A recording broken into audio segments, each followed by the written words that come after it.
it would be a shame if straight people don't get to see this. I think it tells us a lot about, uh, political America uh, in the capital city. It tells us a lot about how politics operated. And I think it's really a great historical lesson, both for gay people and for straight people. Straight people need to know not only about the Red Scare, but about the Lavender Scare. They need Yeah. to understand that gay people, over 10,000 people were fired from government positions in the 1950s. People committed suicide over being discovered in the 1950s and having lost their jobs. Their reputations were entirely taken from them. So I think it's a real history lesson, not only for gay people. Want to listen to this episode ad-free? Head on over to our Patreon, patreon.com/Ivory Tower Boiler Room, and get a free trial for the ITBR professor level. And you can actually watch this episode as a video episode as well. While you're at it, did you know that on Spotify, we now have a subscription service for $10 a month? You get access to all of our ad-free episodes plus any bonus episodes. So make sure that you rate, review, and follow the Ivory Tower Boiler Room. Make sure that you follow us on Instagram and TikTok at Ivory Tower Boiler Room. And follow Mary DePippi's show, True Crime in Academia, at True Crime in Academia. Thank you all for your support. And without further ado, here's today's episode. So before today's episode officially begins, I wanted to let you all know that this would not have been possible without the Gay and Lesbian Review, specifically Stephen Hemrick, the publisher, and Richard Schneider, the editor. So when I was reading the Gay and Lesbian Review in November, I stumbled upon Alan Ellenzweig's name and his review of Fellow Travelers. So this is like right when Fellow Travelers first premiered. Speculation, talk was happening about what this series was about. We were in the queer community obsessing over Jonathan Bailey and Matt Bomer, which Jonathan Bailey's back again in Bridgerton season 3. He's been seen in the Wicked movie trailer because he's Fiyero. So Alan is just an excellent queer cultural critic of television shows, films. He writes a lot for the Gay and Lesbian Review. And if you don't know, the Gay and Lesbian Review has their new May and June issue called the Celluloid Fishbowl, which, if you know your queer film history, Vito Russo in 1981 wrote now an iconic book called The Celluloid Closet, all about LGBTQ film, and it includes his activist views with like why break down the closet door around Hollywood. So I was really just pleased to be joined with Alan. I can't wait for you all to hear this conversation. And also, if you get the May and June issue, there's an article you have to read by Andrew White called Queer Ghosts on Oscar Night. And just the opening, I need to read it to you. He begins, how have LGBT people been represented in Oscar-honored films to date? The first actor to win an Academy Award for playing a character who was indisputably gay was William Hurt. For the doomed and morally inscrutable Louis Molina in Hector Babenco's Kiss of the Spider-Woman in 1985. To be sure, there had been queer-coded characters in Best Picture winning films before that. Lawrence of Arabia and Midnight Cowboy spring to mind. But with Hurt's Spider-Woman win, the Academy of Motion Picture Arts and Sciences betrayed a pattern of hostile prejudice toward LGBT people that would play itself out in the years to come. So 1985 is the first time not a queer male actor wins, but a character who's coded as queer wins. Think about that, 1985. That is not too long ago. How much has Hollywood opened up its LGBTQ representation, especially when it comes to the Oscars? I'll leave you all pondering that question, but I think that's a nice segue into today's conversation with Alan Ellenzweig. to discuss all things fellow travelers. I hope you enjoy it.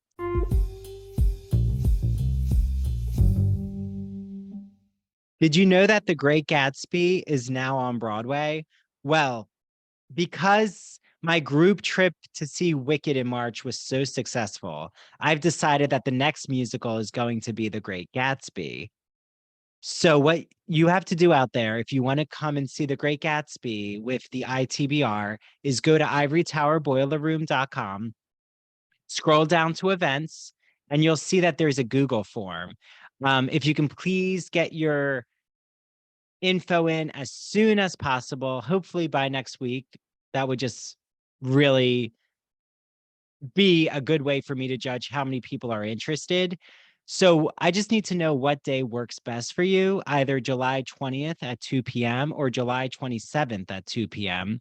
And then which sections you'd like to sit in, or, what price you're willing to pay for tickets. Okay. That would mean so much if you could get that in as soon as possible. I can't wait to meet more of you out there who are ITBR listeners who live in the New York City region. And I can't wait to see The Great Gatsby, do a Great Gatsby book club in probably July. And if you have any questions, you can email me at ivorytowerboilerroom@gmail.com. When you need mealtime inspiration, it's worth shopping Baker's, where you'll find over 30,000 mouth-watering choices that excite your inner foodie. And no matter what tasty choice you make, you'll enjoy our everyday low prices, plus extra ways to save, like digital coupons worth over $600 each week. You can also save up to $1 off per gallon at the pump with fuel points. More savings and more inspiring flavors make shopping Baker's worth it every time. Baker's, fresh for everyone. Fuel restrictions apply. Sorry for the interruption, but this is Dr. Andrew Rimby, and I have to talk to you all about the Ivory Tower Boiler Room. Yes, you might be saying, but wait, aren't I listening to the Ivory Tower Boiler Room?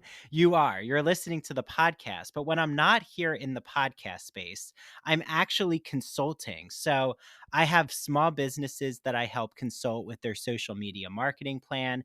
I help fellow podcasters or those who are looking to go into podcasting.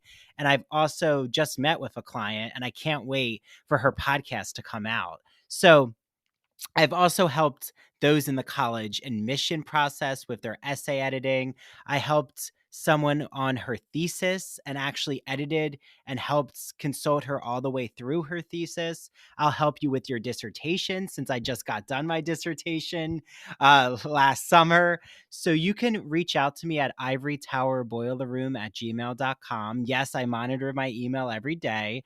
My first hour consultation is done virtually usually, and it's $30 for the first hour, and then we'll figure out what plan will work for you. So again, you can reach out to me via email, or you can also look me up on Google, Ivory Tower Boiler Room. You'll see my cell phone number there. Please do feel free to call me or DM me on Ivory Tower Boiler Room's Instagram.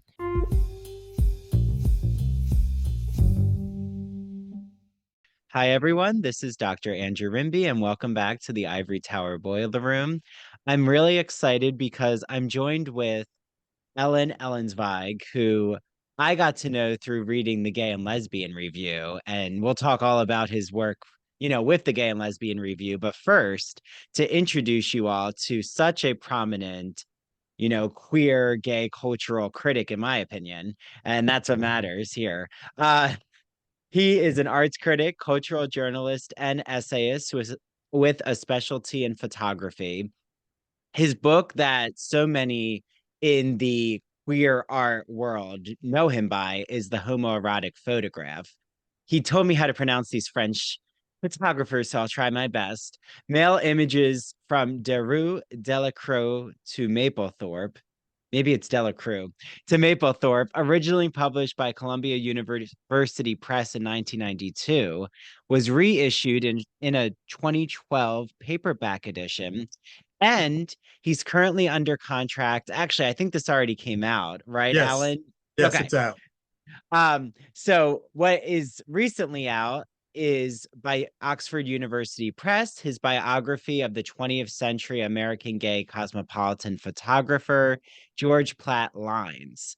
He's published in so many journals and magazines, including The Village Voice, American Photographer. He's written for Tablet, film reviews for The Forward. Um, a few works of his short fiction have been published, including a chapter from his novel, The French Professor, in the online Lodestar Quarterly. Yes, so there's so much that Alan is a part of, and I'm so happy that you're here to talk all about fellow travelers. So welcome to the show, Alan. Thank you. Thank you for inviting me. So I think first, I'm just curious about, even before we talk about fellow travelers, like even what was your interest in becoming a like gay cultural critic? Like, does this go back from, your writing studies? Like, what's the whole journey here, Alan? Well, I was an art student originally, and I always thought that I actually wanted to be a writer. So the first published writing I did was art criticism for Art in America, well, for Arts Magazine and then Art in America. And little by little, my own personal interests evolved into photography. And partly that was because in the period in which I was beginning to write and publish, uh, more and more gay photographers were obviously dealing with gay subject matter of one sort or the other, particularly homoerotic imagery. So that led me to my first book, which was a very long journey, I assure you. It was published in 1992, but it was mostly written by about 1982. And it was just very difficult to get published. It took a long time for me to find a publisher, and ultimately that was Columbia University Press. So I was quite lucky. And Yeah. from there, little by little, I broadened my writing field of interests because I was always interested in film, theater, uh, you know, and I kept writing basically criticism of one sort or the other. I know you're based in New York City, so I'm just Yes. curious, have you been like a lifelong New York City resident, or like when did you move to New York City? Oh, I didn't have to move to New York City. I grew up in Brooklyn, which, believe it or not, is part of New York City. And then I moved actually to the city, as everyone from the boroughs says, once I graduated once I graduated Cooper Union with my BFA. And so from really the early 1970s on, I've been living in Manhattan with rare episodes living outside of New York, but just for a few months at a time. Mm. Yeah, that's funny about the boroughs and how they reference Manhattan because I'm on Long Island, originally from New Jersey, South Jersey, but I've been on Long Island for 9 years and I'm in Port Jefferson and they have a sign right in our downtown and you can see the Long Island Sound and it says New York 58 miles and it points left. And the first time I moved here, I thought, wait, isn't Long Island New York? But it is interesting how everyone references the city is New York Yes. as Manhattan. But the reason I ask you about that and like knowing you're from Brooklyn, what neighborhood in Brooklyn are you from? Generally speaking, I would say it's the Sheepshead Bay neighborhood, even though that was really only the subway stop I got off at. Then I had quite a walk to get home, but it wasn't an unusually long walk. But it was no longer Sheepshead Bay. I mean, where I lived was not exactly Sheepshead Bay. But generally speaking, I use that as the geographic location because more people know Sheepshead Bay than would know exactly where I lived. Yeah, yeah. See, I was gonna pin you for living by Brooklyn College in Midwood.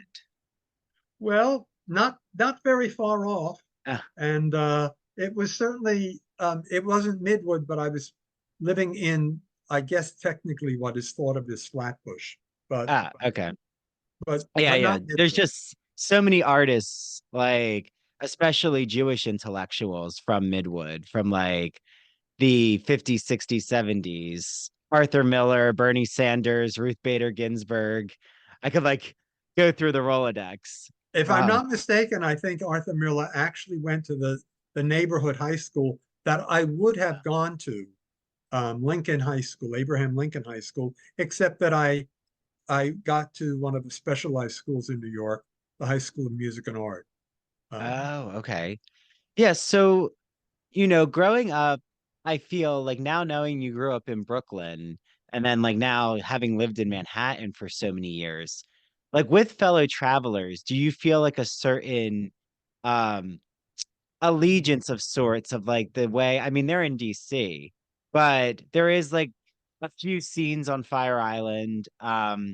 So what was it like in the 1970s, the disco era into the 80s? Like, I mean, these are like two very important decades in fellow travelers, but also in your own life. It's interesting though that Hawkins Fuller, the main character in Fellow Travelers, his parents live on the Upper East Side, Mm. which establishes him as coming from a sort of upper class, whereas Timothy Laughlin, his family comes from, I mean, his family lives in in Stuyvesant Town, Mm. although I think he was raised more in what would now be called sort of Hell's Kitchen or Clinton, which is a very Irish neighborhood, or used to be a very Irish neighborhood. So I felt a certain affinity just knowing that both of those characters had families who were from Manhattan, uh, and that was a great interest to me. And I knew quite specifically that if Tim Laughlin's family lived in Stuyvesant Town, well, Mhm. that also told me a lot about who his family was. Because most of the people who lived in Stuyvesant Town, which had been built by a life insurance company, Yeah. um, uh, were people who worked in the civil service in New York, mostly, Mm. not everyone. Anyway, it gave a sense of their their um, their economic, social, and economic backgrounds to know where their parents were living in Manhattan. Yeah. Well, and like Thomas Mallon's novel, Fellow Travelers, and I know we're going to talk about like it comes out in 2007. And now we're in 2024. So, that's a significant uh time difference. What like do you find that the series that there was a disservice not to focus on New York City as much, except in like Fire Island and maybe passing references where this really is like a DC government based series? Yeah, no, I didn't feel the lack of of that in the TV series. Um, New York, even in the novel, is referenced only really mostly because that's where each of their families lives, and there are a couple of scenes that take place in New York, but it's not a major element of the novel. And the novel, its great success, I think, because of Mallon's incredible research and his familiarity with DC, is that it really depicts life, political life and social life in DC in the period of the Lavender Scare and the Red Scare, the McCarthy era. It really, really gets down on a granular level to all of that stuff. Really gives you a picture of what it was like to be a gay person working in government during the period of the Red Scare, of the McCarthy era.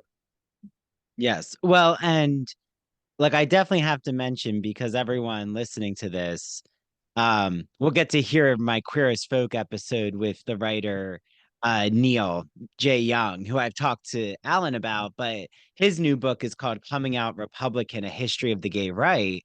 And like you're making me think, Alan, if it like Angels in America comes to my mind when I was watching Fellow Travelers. And it's something we didn't even talk about on the phone, but I feel like the ending, the last episode of Fellow Travelers with the AIDS memorial quilt, like it gave me that scene in Angels in America where they're all at Central Park and you see the angel. And like that's Yes. how the ending of the millennium approaches. Um, the conclusion with everyone coming together. So I think like with DC, there isn't that like openness, right? Like the Angels in America, they're at like Central Park, there's a lot of public scenes, even though they're gay, they are out in public. Where in DC, there's always that threat of the government or like your political job. Roy Cohn and his vicious investigation with McCarthy leading these trials. So, like, yeah, why? Like, DC is such an interesting city, I feel, to be openly gay, not just in the 50s, but even in the 70s and 80s. Well, certainly in the 50s, you couldn't be openly gay. And that's the kernel of the story, how these men working in government are keenly aware that, they're not allowed any misstep. They can't let people know. And when they do let people know, they have to be very, very careful about Mhm. who they let know that they're gay. Um, and, the few people who know in the novel um, very often are women friends Mm. who are pretty. There's one character, Mary Johnson, who's really pretty savvy. She herself works in government on a sort of administrative or secretarial level, and she has to be careful because she's a single woman, and there's a point at which she's dating a married man, so she has a certain kind of, she understands the kind of surveillance you're under in DC because people can use these elements of your personal life against you. Now, I'm Mm. probably going far afield from what your question was about, No, but I think this is um, all relevant. yeah, certainly by the seven, the series, the TV series opens it up so that we actually get to see several of the characters as they move into the 70s and the 80s. And that's particularly true of the two African American characters, um, Marcus and Frankie, Yeah. who, you know, they have this relationship. It's difficult. Um, but they move into San Francisco, and then AIDS hits, and so we do get a broader picture of the gay political community um, from moving out of DC and into America proper, or particularly a gay center like San Francisco. Um, and that's not, we don't get that in the novel. The novel really concentrates almost exclusively on the Lavender Scare of the 1950s. And then, there's a chapter at the beginning and a chapter at the end where we discover that Hawkins Fuller has been living, has been working as a foreign ambassador in, of all places, Estonia. And, we get none of that in the series. And but nevertheless, the series has another approach. And I think it makes a lot of sense that they wanted to expand the story outside of DC and bring it more up to date for a younger audience, for a younger gay or queer cohort. Hmm.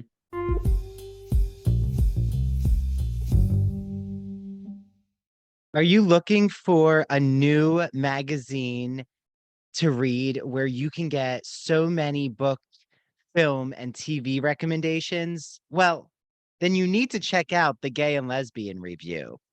The G&LR is a bi-monthly magazine of history, culture, and politics that publishes essays in a wide range of disciplines, as well as a slew of reviews of books, plays, and movies, and a number of special features.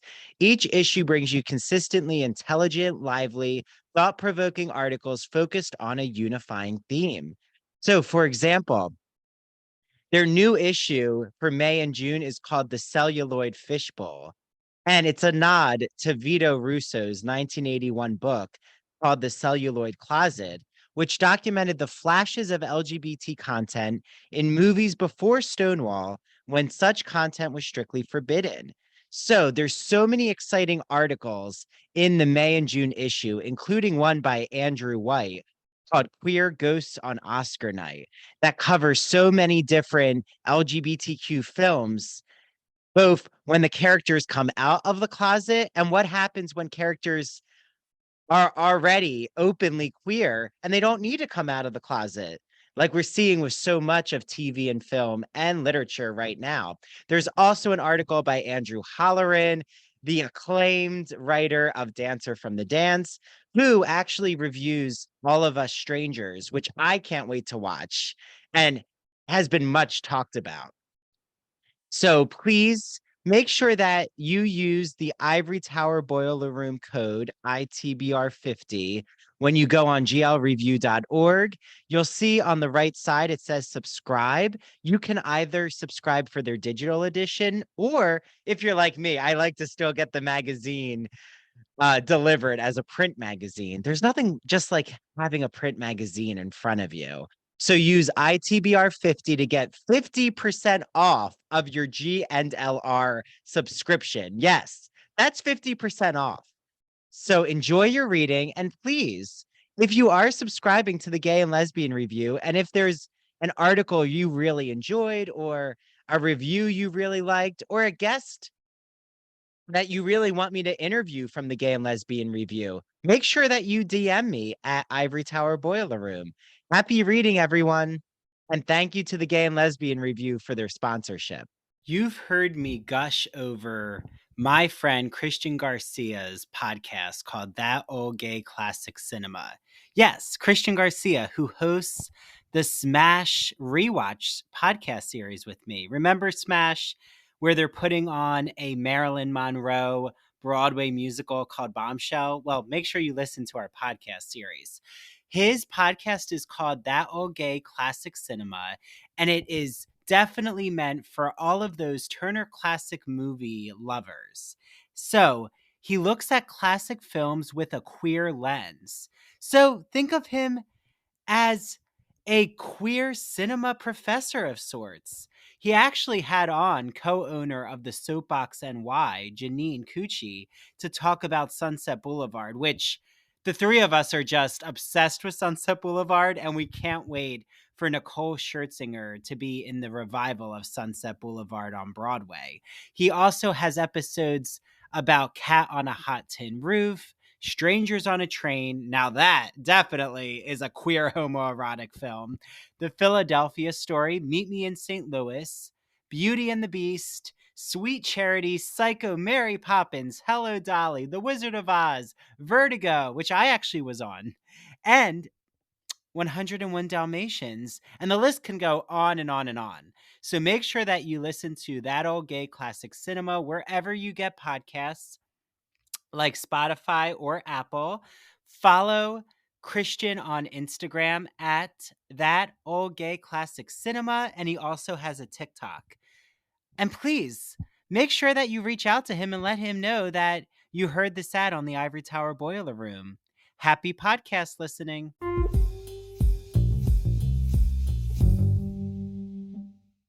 Well, and I think that, like, with me being a literary scholar, your cultural critical hat, I feel like the series does so much justice to, like, referencing a whole catalog and genealogy of iconic, specifically iconic, like, gay male texts, such as, like, we were talking about The City and the Pillar with Gore Vidal in 1948, up until, like, um, The Dancer from the Dance with Andrew Holleran, or there's, like, I feel like there's a lot, Angels in America, of course. Like, as you were watching the series, did you see a lot of those resonances? Like, there's a lot of allusions that the screenwriters and, like, the film producing team of Fellow Travelers really wanted you to get all of those nuances. It's hard to know how many people. I feel like I have a relatively good background in gay lit, but I certainly was aware of Alan Drury's Advise and Consent, which was a picture of Washington in the early, well, his novel was published in 1959. It was a Pulitzer Prize winner. So you can well imagine that lots of people read it. And there is a gay element in the story. Um, a gay character or quasi-gay. It's hard to say that he was gay. He's living a straight life now, but he had a gay episode in his past, and he's afraid it's going to come out. And that is very similar to, Hawkins and Tim Laughlin's experience earlier in the 1950s. But, um, right now, there's an interesting historical study called Secret City, The Hidden History of Gay Washington. And that has only just been published a couple of years ago, and it covers the 50s up to the present, I believe. So, I was somewhat aware of some of these resonances, as you call them. But even though I'd read The City and the Pillar ages ago, and knew that it was, a kind of iconic novel, partly because of Gore Vidal, its author, but also because it was one of the very, very first novels that dealt with, gay characters. And I don't think it was easy for Vidal to get it Mhm. published or to have that in his history because it sort of marked him. Just like Jimmy Baldwin Yeah. might have been marked by Giovanni's Room. But these were very rare instances of fiction being published by respectable literary writers.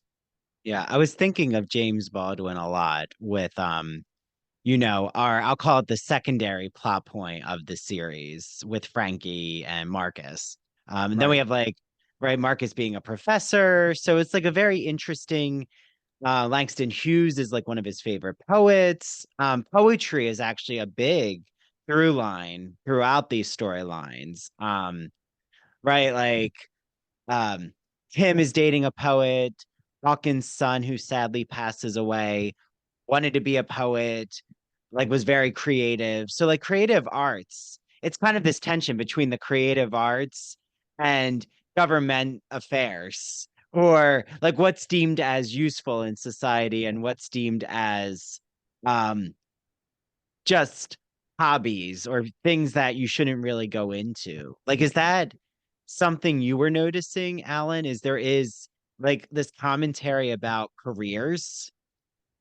Yeah, I certainly, both in the novel and in the series, there's two of the uh, uh, two of the careers, if you will, two of the professions. That's a better way to put it. Yeah, Two of the yeah. professions that are most given the most attention are anyone who works in government and therefore is not necessarily a politician, but working in government, working as a civil servant in government, but also um, journalists, journalists who work the Washington, D.C. beat and who part of whose job is to know who is who and what is what.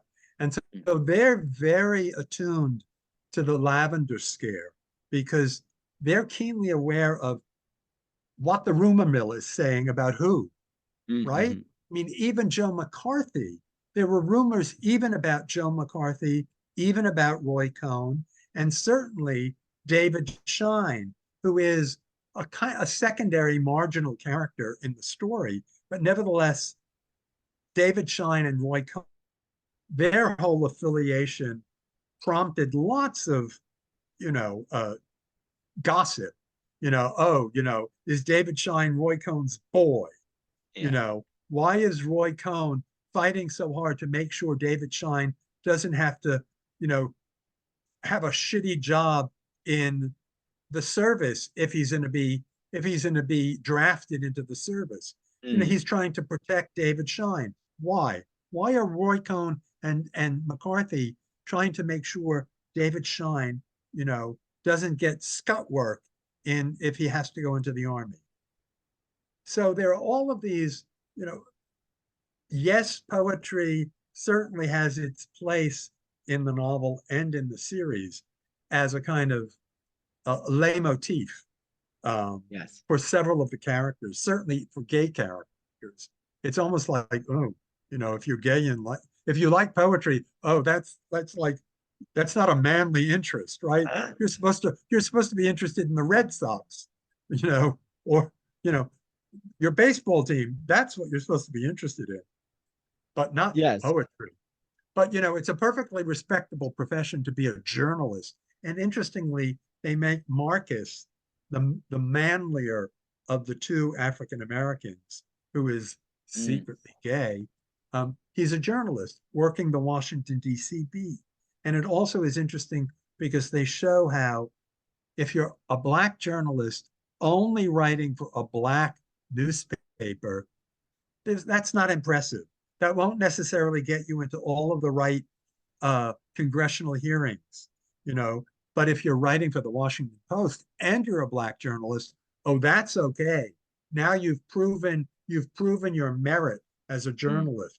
But if you're just writing for an African American journal, that won't do. So Mm. there's all this status stuff going on, um, both in terms of, you know, the journalism profession and the political profession or the civil servant profession.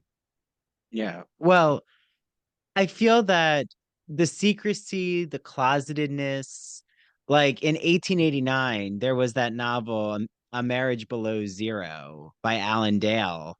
And like that's kind of considered the first English language gay male love story. And then like the American one would be The City and the Pillar, right? Comes out in 48. Then there's Morris, that's posthumously published in the 1950s by Ian Farster. Um, and Actually, not yeah. published until much later. Oh, is it the It, 70s? it's not published until after his death. And so I think that probably is either the 1980s or even the very early 1990s. Mm. And Yeah. Christopher Isherwood is one of the figures who gets it published. He was a great friend of Forster, but Forster, even though people in the gay world and the British gay world particularly had been given the manuscript to read by Forster, it Hmm. didn't actually get published until after his death. Well, and that's fascinating because like one of Farster's friends in the Bloomsbury group, Virginia Woolf, of course, has Orlando, which is like very queer, so androgynous. There's like now gender scholarship about Orlando.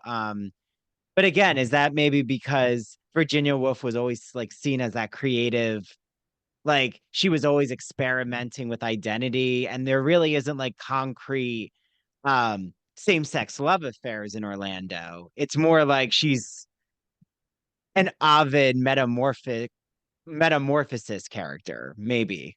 I'm just speculating. Yeah, well, Virginia Woolf and Leonard, they're a very high class literary couple and Uh-huh. publishers. And I don't know. I think for Forster, it was much more, as it was even for, I think, Isherwood.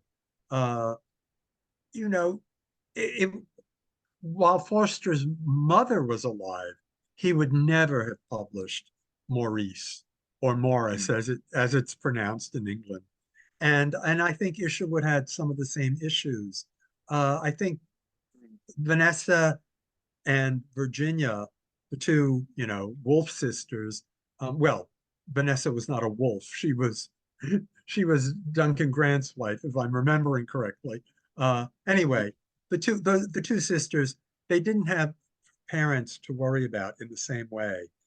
Um, Mm. and Vanessa, I think, could disguise the gay issues under the banner of a kind of eccentric feminism. Yeah. Well, I'm just looking it up here, but it says 1971, Morris is posthumously published. Oh, was that okay? Yeah, I really thought it was later than that even, but okay. but the reason that I know that is just because there was this review in the Financial Times that the novel is crippled by its explicit purpose, and the ending is artistically quite wrong. That it's a plea for public recognition of the homosexual.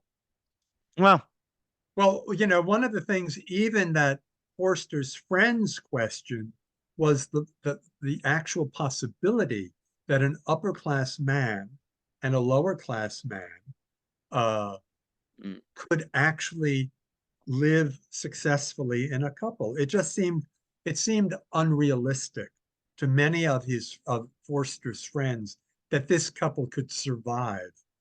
But it was based on a couple that did survive. It was oh God, I'm not going to remember the figure.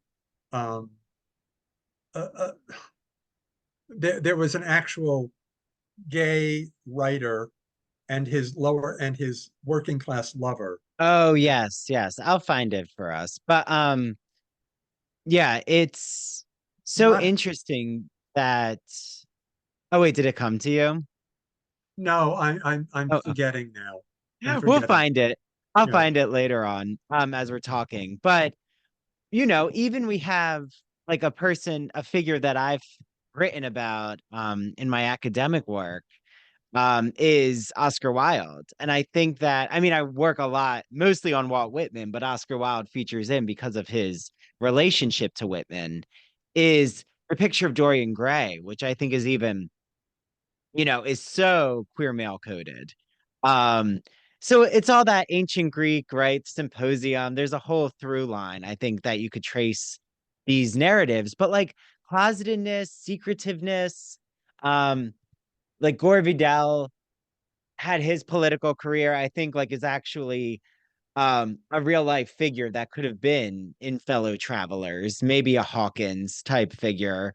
Um, why do you think closetedness and privacy and secretiveness, these seem like it's not a critique of the series or of Thomas's novel, but I do feel like this is passe of sorts. Like passe in the sense of these are narratives that we would have found in the early beginning of gay literature. And um, even Brokeback Mountain, I think.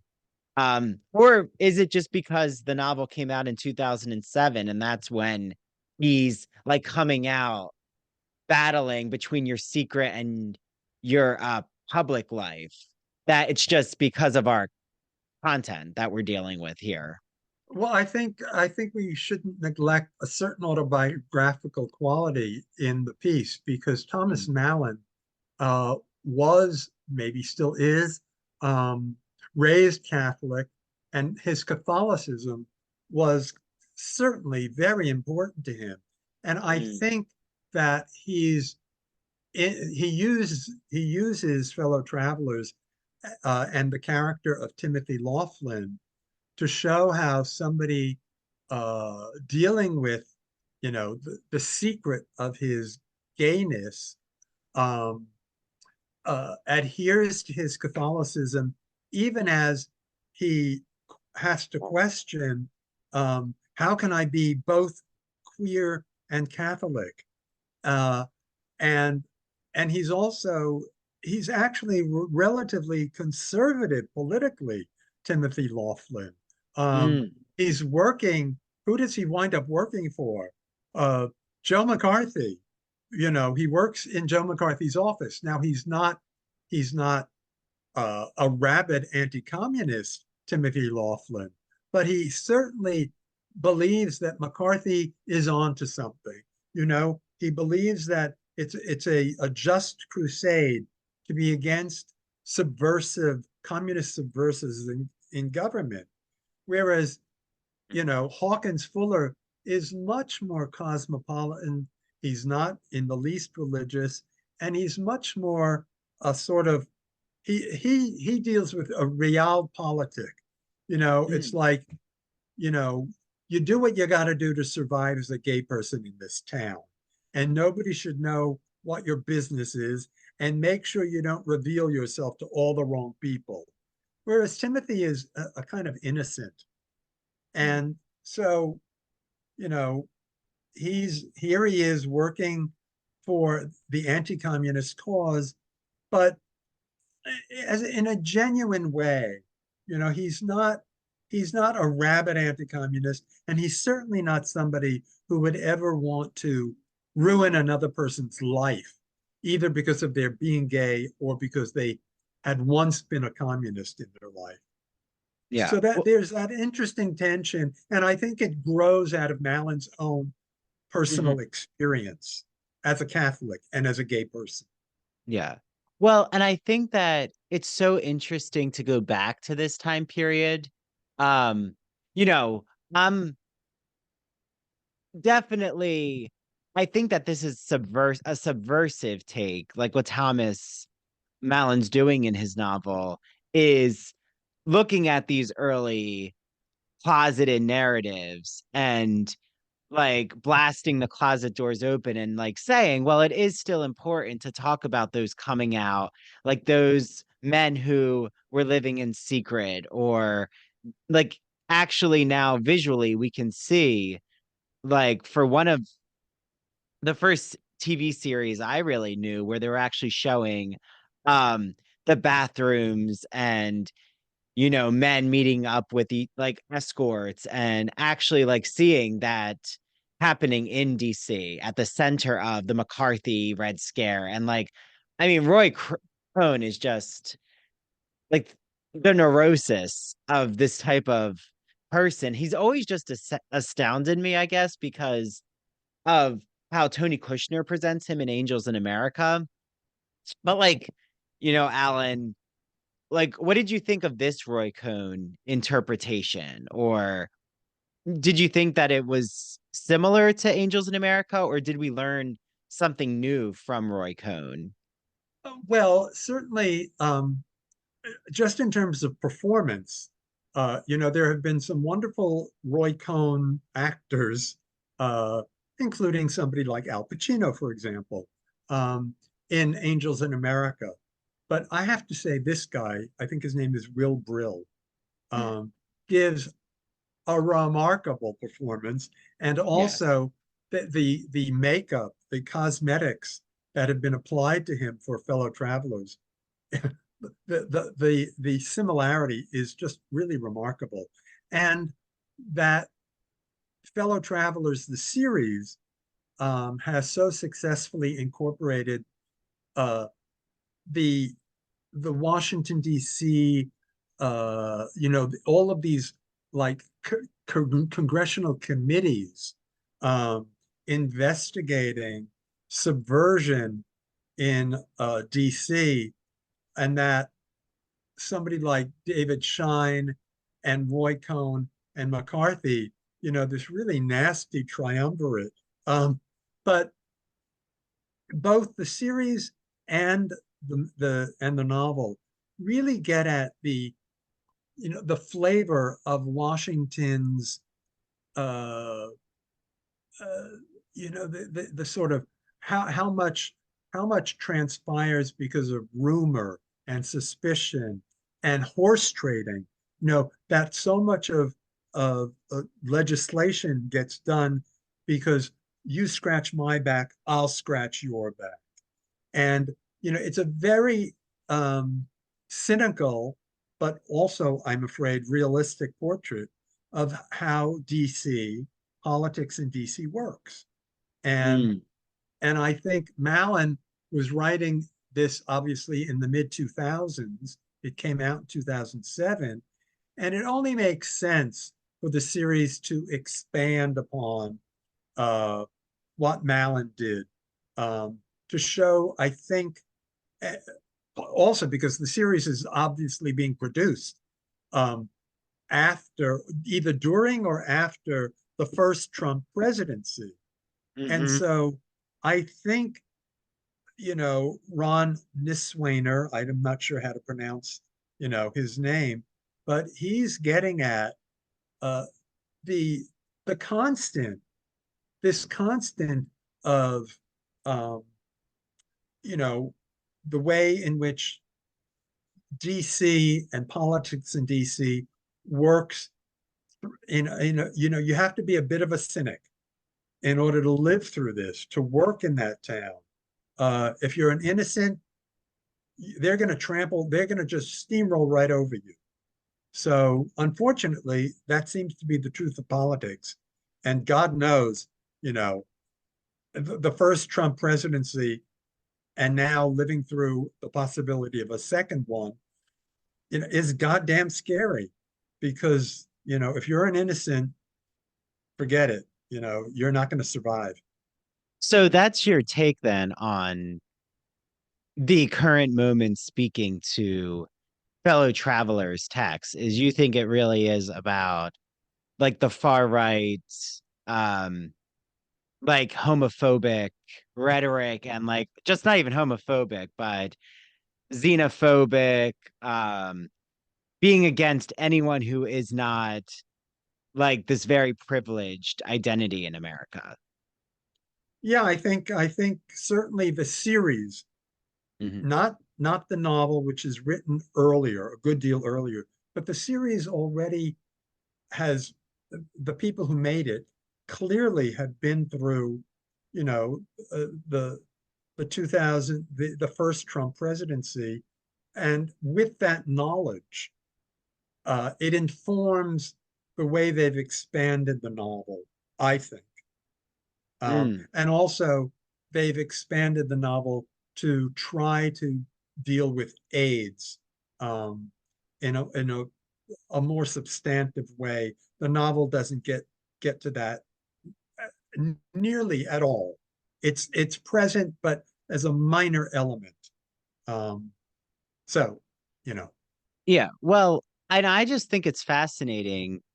um Fellow Travelers um has been nominated for a few awards recently. It didn't win the best limited series for the Golden Globes, but Jonathan Bailey has won two awards in different, I think like the Rotten Tomatoes award show, which like it has a 91% review for like critics. And I think it's been called like the best series in 2023 by the New Yorker.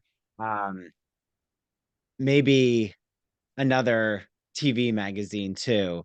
But yeah, I'm not saying, I'm not trying to advocate here that like it hasn't been given its just desserts and rewards, but it does seem like it's not on the tip of everyone's tongue when it comes to these award shows or even what people are streaming. Like, do you think that there's a disconnect here with like a certain niche? Do you think the queer community, like we're all talking about it, but what's happening on a public stage? yeah, you know, it's hard. I don't really know. I I would certainly agree that uh, well, for that matter, I think Matt Bomer hasn't been properly credited. I think he's given probably the strongest performance of his career, Hmm. uh, because Hawkins Fuller is a very compromised, morally compromised character, but not irretrievably compromised. I think the series gives him the opportunity to uh, to establish that he does have a heart after all. He's Yes. not totally cynical. But and also I think the series should be seen by a larger straight audience because one of the very interesting things that the series has done, which the novel doesn't, is it shows what the shape and tenor and feeling of a gay man married to a straight woman, what that's like for the woman. Allison Williams really has a meaty role in the role of Lucy, and Lucy is barely a real character in the novel. Mm. She's mentioned, we know of her, we never actually see her.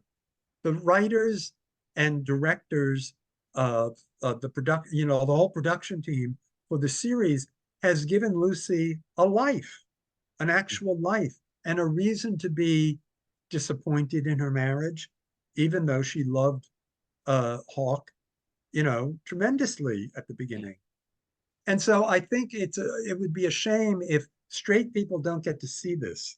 Um, I think it tells us a lot about, uh, you know, political America uh, in the capital city. It tells us a lot about how politics operated. And I think it's really a great historical lesson, both for gay people and for straight people. Straight people need to know not only about the Red Scare, but about the Lavender Scare. They need Yeah. to understand that gay people, over 10,000 people were fired from government positions in the 1950s. People committed suicide over being discovered in the 1950s and having lost their jobs. Their reputations were entirely taken from them. So I think, yeah, I think it's a real history lesson, not only for gay people.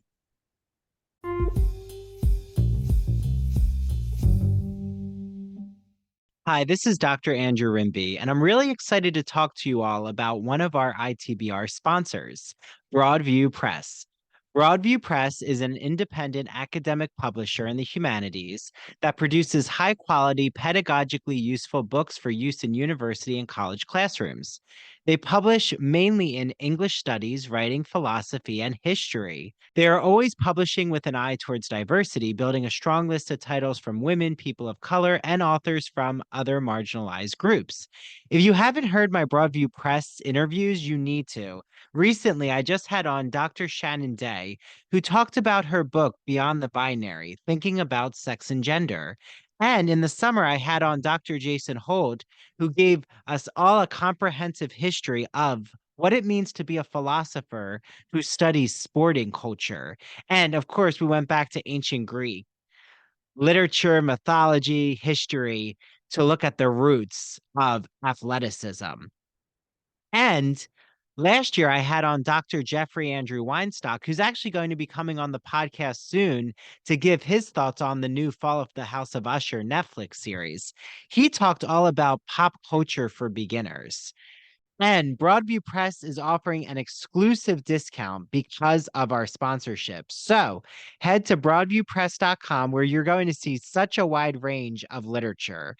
Use the code Ivory Tower, IVORYTOWER for 20% off site-wide all of their books. Again, it's broadviewpress.com. Enjoy your reading. Spring has sprung here on Long Island, and I'm excited to talk about the Soapbox NY, a bath and body boutique located in historic Port Jefferson Village.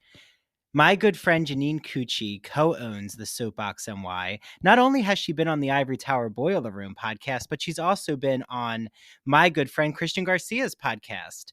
So she gave me a special spring scent from her blending bar. You might ask, Andrew, what is the blending bar? Well, it's what makes the Soapbox NY so unique, in my opinion. They have over 200 essential oils that can be made into shower gel, bubble baths, shampoo, body lotion, an essential oil roller, or even perfume. So the first scent that I want to highlight is called Peony Blush Suede, an exquisite floral with delicate rose and honey accents and a subtle green freshness. The second is Mimosa and Tonka with notes of sweet golden mimosa mixed with creamy Tonka bean. And the third is Spring Musk, green and fresh with notes of bergamot, orange blossom, and neroli, a clean and fresh musk. So head over to soapboxny.com to place your order. Make sure you follow the Soapbox NY on Instagram, where you also could DM Janine with any questions. And make sure you tell her that Andrew from Ivory Tower Boiler Room sent you. You've all heard me gush about Mandy Made It. Mandy Made It is a craft business, and it's actually owned by my friend Mandy Bengal, who I have known, Mary DePippi has known. We all actually became best friends in Main Stage Center for the Arts summer theater camp. So I'm so proud of Mandy. First, she has an arts festival coming up on April 28th. It's called the Gloucester Township Arts Market and Green Fair.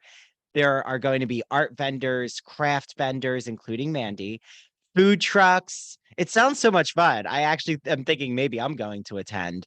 So it's in South Jersey. And it's April 28th, a Sunday from 10 to 3 p.m. So go over to @MandyMadeIt to find out more information about how you can attend the festival. And please, if you see Mandy, say, oh, I listened to the Ivory Tower Boiler Room, and that's how I know about your crochet company. So she makes so many wonderful items, especially because we're in the spring into summer. I know that she makes beautiful spring flowers that she crochets. She's made wonderful Pokemon inspired items. I know that my boyfriend, he's loves Pokemon Go, so this is a great item for him. I actually got my boyfriend a Mandy Made It Scream Ghostface bouquet for Valentine's Day. He loved it. She makes wonderful Disney inspired items. She made me a Hocus Pocus bed and breakfast item, Snow White and the Evil Queen's poisoned apple item. I know she's made Married to Pippi so many true crime items. We're in talks right now to have her make some Ivory Tower Boiler Room crochet items. Make sure that you reach out to Mandy Made It. Let her know that you heard this ad on the Ivory Tower Boiler Room. She loves knowing that you're listening to her ad on the podcast. And also, she'll give you an exclusive item at Mandy Made It on Instagram and Facebook.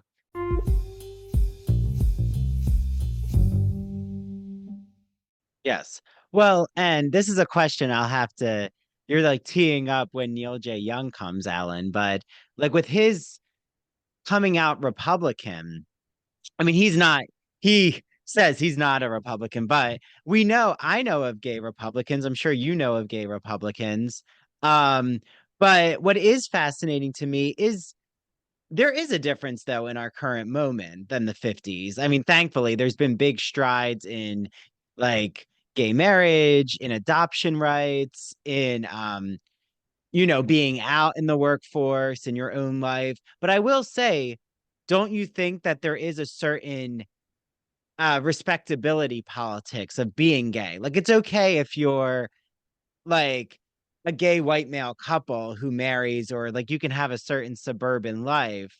But when it does come to politics, there are gay men who would rather be seen more as moderate or even like blend into their suburban community and start to become more conservative. Like a George Santos on Long Island, they were okay with him being gay. That wasn't an issue.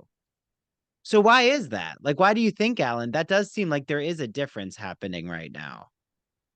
Yeah, well, it's interesting that we have as a prime example of, a gay white couple achieving success in the political realm. We have Pete Buttigieg and Chasten, Mm-hmm. and their children. I mean, and I think it's wonderful. I think it's great.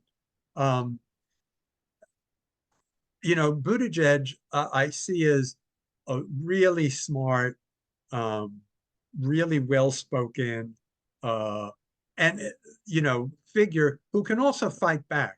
I mean, he's so smart. He can go on Fox News, and they can't like they can't make him look bad because he always comes back with an answer. He always is ready with a good answer, Yeah. and a thoughtful answer. But gay Republicans, well, Well, don't you think Pete Buttigieg, if you said he was the president of the Log Cabin Republican Party, I wouldn't bat an eye. I'd be like, that's exactly who I would pick out of the catalog. And I don't mean that offensively. I'm just saying he does fit a certain masculinity type of, like, even myself too. I feel like I'm preppy. He's preppy. He went to an Ivy League school. He has like a military background. He like checks all the boxes if a right. Republican like Nikki Haley wanted him as vice president. Oh, let's hope that doesn't happen. But Well, yeah, I mean, who I, knows what's going to happen, but I'd love to see him as vice president or possibly president one day. But I just don't like the idea of Nikki Haley being president. Um, though perhaps more than Trump.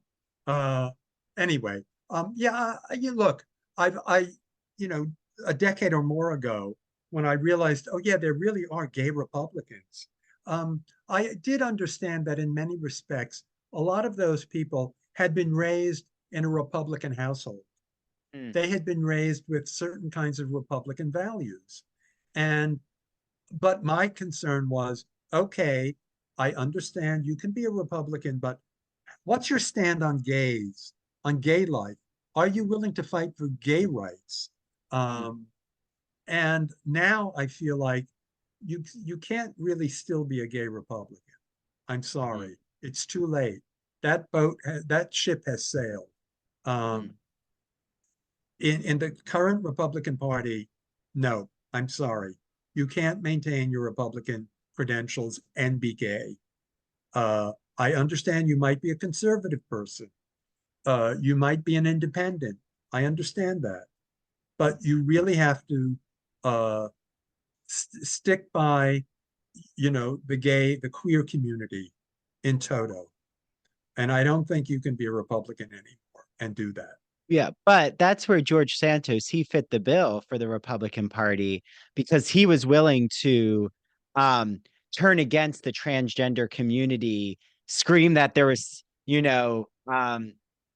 like men going into girls' bathrooms, or like he went into that whole bathroom panic. So like he turned on the queer community. So like, do you think you can be a gay, basically you can be a gay Republican, but you have to turn on those who are not privileged, socially, usually white, even though George Santos is not. He is a queer, like he's a gay man of color. But you kind of have to fit the bill. And I mean, Nikki Haley does this too in her not really bringing up what her differences are. It's like, don't talk about your differences, talk about, you know, the scapegoat groups, like those who are not seen as patriots. Is that like a fair assessment, you think, Alan? Yeah. What's interesting is uh, why don't we, for example, talk about African American Republicans? Hmm. And they're out there. Some of them are supporting Trump. Uh, and I have to say, huh? I don't get it. I'm sorry. I just don't get it. Are you not turning your back on your own community? Um, Yeah. uh, Yeah. And I so, know like we're not like political uh doing political commentary right now, but I did have Marianne Williamson on my show last year. And like I was thrilled to just have her there because something like my own view is I just wish we had better choices for progressive candidates who get amplified by the media, which like is what worries me right now is people just feel like we're, like you said, this series, Fellow Travelers, it's like bringing to light, um, is the government really fighting for you in any political party? I mean, I'm just very skeptical now, but that's maybe like my own age. And I just feel like we're reliving the same um, cycle. And like just thinking, does anyone actually care about the people anymore with healthcare, with education, with, just the plight of Americans? well, I mean, look, I didn't intend to get all political on you. No, Um, that's well, I think the personal is political, right? yes, Especially in this show. yeah, but I think I would hate for gay people of whatever um, age, whether they're young gay people or older gay people, people who think of themselves as queer and not simply gay, Hmm. uh, LGBTQ people of all stripes. I would hate for them to walk away from this political moment. We're facing a real existential crisis, and it calls for hard choices. And unfortunately, that means that you may not get your perfect candidate if you typically vote Democrat or you think of yourself as a progressive. You may not get your perfect candidate. As the way the presidency is unfolding right now, it looks basically like we're going to have the two candidates we had last time around, and neither of them may be well. Certainly, if you're queer, I would hope you don't think Trump would ever be your perfect candidate. But I understand that a lot of younger queer people and even some older queer people may think of Biden as not their perfect candidate. Yes, he has many drawbacks. But let's try to look at the good things that have happened under his presidency. Yeah. And also think of it as don't think of yourself as voting for this one person. Think of yourself as voting for a series of values that the Democratic Party has embodied for decades and decades and decades and still embodies, Yeah. but maybe not to the degree that you would like. Yeah. Well, and I think that this speaks actually, Alan, like, because I think I see this differently than you, and that's okay. Like, I'm very, very upset with the Democratic Party, and I think that they have failed us. I think that the polls are awful for Biden. I think they're turning their back on what the outcome is going to be, which is Trump's going to win. And I think I just say that because we've seen this before with Hillary Clinton. Like we've seen this narrative. I think it's a lot of young people are not going to vote. It's not that they're going to vote for Trump. I think they're just going to stay home.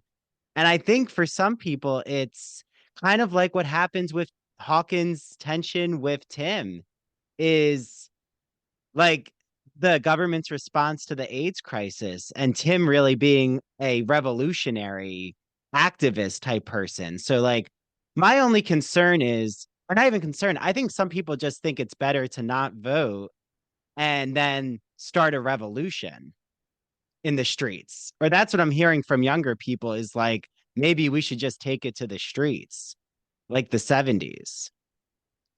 Why I don't can't we know. do both? Why can't we do both? You Well, will know, the government let you do both is my question. I'll tell you one thing. If Trump is president, no, he won't let you do both. You won't be able to go out into the streets because, at least judging from what he says, he's going to have a military response or a militarized response. Um, I think, if the less if the less perfect Democratic candidate, Joe Biden, is president, yeah, he'll still let you take it to the streets.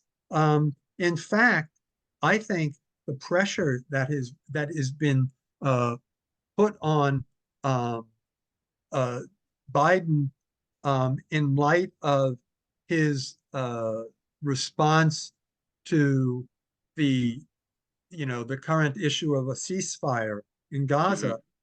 I think that's why Kamala Harris just the other day came out in favor of a ceasefire. I mean, I don't know if Biden gave her permission to do that or if he was in fact using her as a trial balloon. In Mm. other words, let her say it and see how the Democratic Party responds. Um, you know, uh, these are very complicated issues, and it's a complicated election on so many levels. But I think it's a real mistake for younger people to think that, oh, I just won't vote. Well, guess what? You're not voting is a choice, and it is a kind of vote. Yeah. But don't you think it's fair though that young people are angry with older people? Like I do think it's okay to be annoyed and it's okay to be like Absolutely. critically thinking and have critical reasoning and be someone who says we need to do better as a country and not have the same old like not have a healthcare system for all and not have, massive um debt. Like there's such massive debt with younger people. Like for me to even like for us to even purchase anything, it's just, the daily pressures of stress. I think the stressor levels for the generations are at an all-time um just the unequal power of the stressors. And I think sometimes I think we just want to hear the generation of politicians who've been there for years just sympathize. And I think like when it comes to Joe Biden, he doesn't seem sympathetic to the younger people. And I don't mean that he's not a good person. He probably is. But I think he's very, like you said, he's very calculated. He operates in that lobbyist mindset, He's backed by corporate organizations, um, which I think is like the root of all evil in politics is these corporations who back, the super PACs. But again, I agree. I think like this series, Fellow Travelers, I think it's even just showing us that in the gay community, there's a lot of current tensions. Like, do you think that there is a lot of tensions between the generations in the gay community right now? Undoubtedly, I don't know why it should be any different than in previous times. When the 1960s and 70s generation was coming out and was basically saying we all have to come out. Mm, This is a public duty, kind of all gay people. There were people from the older generation who actually looked back fondly on the closet. They thought that um, and when I say they look back mm, fondly, I'm saying that I'm trying to recreate their experience, which was, oh, it was like we had a secret club and everybody knew everybody. And, you would get together in somebody's home. You didn't have to just go to some bar. mm, You could have parties at home and everybody, and you counted on each other. You were each other's support. And mm. they think that this idea of coming out, why does everybody have to know? Does everybody have to? I don't think everybody has to know. I mean, I certainly spoke to some older people from the previous generation when I was coming out who really thought that, they thought that being in the closet was fine. It wasn't a hardship. They didn't see it as a hardship. Now, unfortunately, um, I didn't agree with them, but I tried to understand what their mindset was. I tried to understand that. And I you say, some of the younger people are saying, let's take it to the streets. Well, I feel like my generation took it to the streets, but it didn't stop us from voting. Voting is a civic responsibility, but it also means that, and this is what, one of the great problems of democracy. You only get part of what you want. You rarely get all of what you want. And then Yeah. you fight for it again and again. You fight for it to be better. You Well, I continue to. agree. No, I agree with you, Alan. I'm not disagreeing. I'm just like saying, I think that's why these intergenerational like gay male conversations are so important because we don't get to sit together a lot. I don't think there's a lot of space in our current culture where there is a fostering of let's get the like queer millennials or the Gen Z, like even those who were born after 2000 to sit with those in their 60s, 70s, 80s who have lived through struggles as well. Like, and I think that this series does a beautiful job of showing um memorializing the AIDS crisis, but not just memorializing it, really like emphasizing the queer male bonds that were lost. Like I just always think what happens if we had all of these queer men survive? Would we have had more of a mentoring community? And I do think like this is where I say gay men, we need to mentor each other. Like mentor especially intergenerationally. So I think it's beautiful, like if we don't agree on every issue, but like at least we're sitting at the table. Oh no, I think you've got a great vision there. Absolutely. And that's why I think that something like Fellow Travelers is very important because Mm. it does speak at some level to to a different kind of queerness that existed under very different social pressures. And you really need to understand the social pressures under which gay people lived at that time. Um, they could not have easily imagined the world that we are living in now. And Oh that's yeah. why, and that's why, I don't want this world that we're living in now. I don't want us to be thrust back into some closet because Mm, right-wing white nationalists don't mhm. like gay people. I mean, too Yeah. too bad. Yeah, I was gonna say you could curse, but I was not sure if I could or should. well, and I think too, like you grew up with that paranoia, like you knew what that's like. See, I my generation, I knew what it was like to come out in high school and kind of like be seen as an oddball, but it wasn't like out of the norm. Like people knew other gay people. And then now this younger generation, they're actually like critiquing their parents and saying, like, how dare you assume my friend's gender? They're non-binary, or like, you know, my friend is transitioning, or, you know, I'm bi and I like men, I like men and women, or even maybe I'm just curious. Like there's all these straight guys now who are just curious.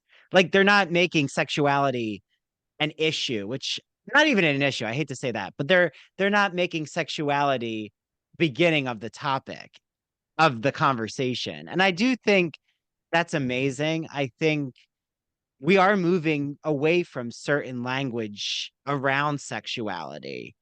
But like you said, you're coming at the vantage point of God forbid, what happens if like all of these major strides, the young generation learns the hard way and they don't even have a voice anymore. Yeah.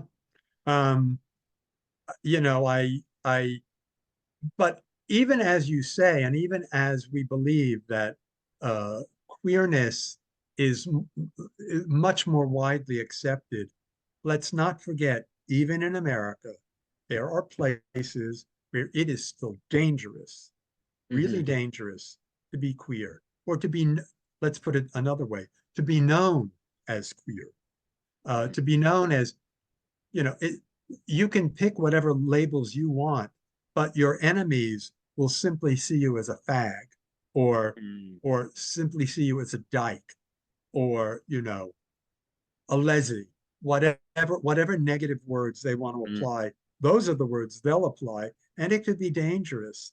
And as much as I love, and I do truly love, um, these TV series like Heartstopper or Uh-huh. Sex Education, I sometimes question, gee, I don't want people to watch those series and really think that, oh, everything is fine all over the place, All of England is Heartstopper, or rather Sex Education, or all of Mm. America is Heartstopper, you know.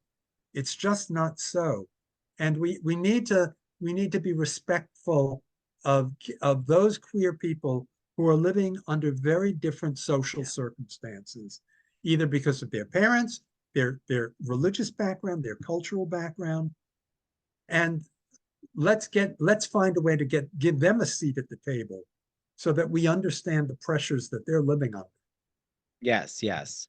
Um, well, I would be remiss, like as we're ending, like talking about fellow travelers, about like what you thought of the cinematography or even like the eroticism. Like how do you think they handled the cinematography and the artistic elements? Well, I thought first of all it was a beautiful production, Mhm. and they had a wide berth to deal with. Lots of different uh, uh, locales to shoot in. They were shooting in D.C. They were obviously shooting in San Francisco, but even Mhm. in the country for you know the scenes of Hawk's country cabin or whatever, and maybe in Fire Island, although maybe not. You can't always know for sure that there was actual location shooting Yeah, because yeah. there's so much CGI possibility these days. So, but in any case, it was an extremely handsome, beautifully done production, very period specific and credible. Um, and as for the sex scenes, hey, I was at first quite shocked because I just never had seen on a television show of any sort that kind of specific Mm. sexual encounter. But I wasn't, when I say shocked, it wasn't like I was offended. I wasn't offended. I thought it was remarkable and remarkably credible, that yes, that's the way people do have sex. And it also always represented something about the relationship that's going on, outside of the sex as well. So, Yeah. it told us a lot about Hawkins and a lot about Tim as well. Skippy and Hawk.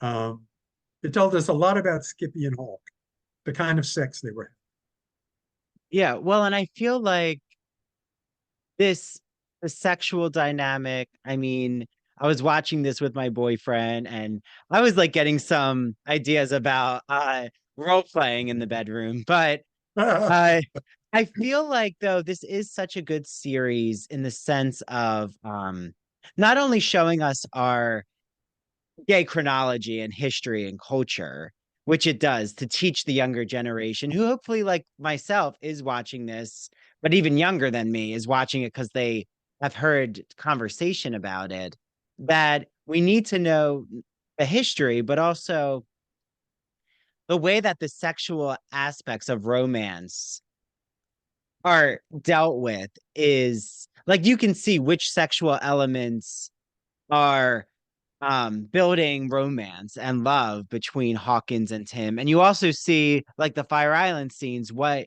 can be on the verge of abuse or like, not equal. Like even when Hawkins is older and he goes into like that leather bar and that's not the encounter he expected. Like it is really interesting to see these different um philosophical questions around consent in the gay community happening. Yeah. And also to show that um, that the community is internally quite diverse, much more Yes. diverse than we understand much of the time.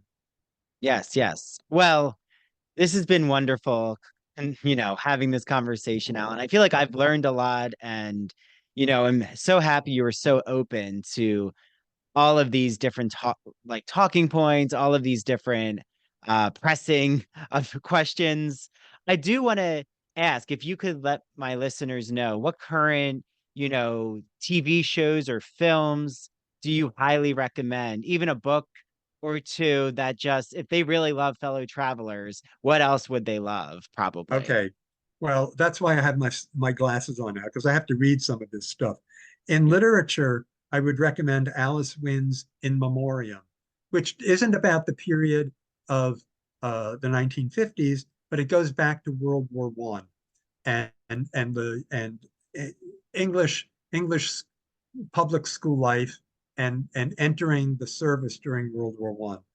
Shane Butler's The Passions of John Addington Symonds, which Mhm. is a academic book about Addington Symonds. Tom Cruise, The New Life, is a fictionalized account of John Addington Symonds. I would highly recommend Colm Toweben's The Magician, which is about the novelist Thomas Mallon, a fictionalized account of him. I would recommend Douglas Stewart's Shuggie Bain, a really Oh, wonderful yeah. Scottish Mm. queer tale, um, but also very much involved with class issues. And um, Hanya Yanagihara's A Little Life, Mm. which a lot of people, annoys the shit out of some people, and nevertheless, I think for whatever weaknesses we find there, it will grip you by the throat. It's a Mm. real involving, uh, uh, epic story of its kind. Um, uh, let's see. Well, I want to start reading Secret City, The Hidden History of Gay Washington, and also Neil J. Young's Coming Out Republican, A History of the Gay Right. That sounds very interesting to me. Yeah. Uh, and for TV, for films, I would say All of Us Strangers, Naiad, don't miss Naiad, don't miss Lie with Me when it comes out. Maestro, for all its flaws, I think is very interesting. Benediction, again, a film that goes back to the World War One period, and a wonderful film called Great Freedom, which stars Franz Rogowski, who is also the Austrian or German, I'm not sure which, star of Passages, which is a wonderful, more contemporary piece on, queer bisexual life. Mm. Yeah, well, So, and definitely I'm gonna add to your list okay. for something you should read, Alan. Um, and she was on my podcast. Her name is Amelia Pasanza, and she wrote Lesbian Love Story, which traces all of the queer female literary and cultural figures, like starting from ancient Greece, um, with wait, on the island of Lesbos. Oh, yeah, Um, Sappho. Sappho. Thank you. Thank you. Um, what Sapphic poetry is named after. Yeah. So no, this was wonderful. How can everyone out there, Alan, contact you or get to know more of your work? I mean, your writing is on the Gay and Lesbian Review, where everyone gets 50% off because they're one of our sponsors. So, everyone has to use that code ITBR50. But, to find everything Alan Ellenzweig, where is the best way to reach you? Well, I would recommend people go to my Facebook account, not my personal one, but the one called the George Platt Lines Biography Project. Okay. And there you'll get to see much of the research I've done on George Platt Lines. I hope many of you will be interested enough to purchase George Platt Lines, The Daring Eye, by Oxford University Press. So George Platt Lines, The Daring Eye is my most recent book, and I hope you'll take a look at the George Platt Lines Biography Project um, Facebook account as well. Yeah. I linked it in my episode notes. So everyone Okay, thank you. click those links. You'll find all of Alan's writing that he's talked about. So this has been wonderful. Thank you so much, Alan. I hope Thank, everyone out there is like thank you, jotting, they're Andrew. like scribbling furiously. Thank you so much, Andrew. I Thank you. enjoyed Have a myself. good day, Thanks. Alan. You too. Bye, everyone Bye. out there.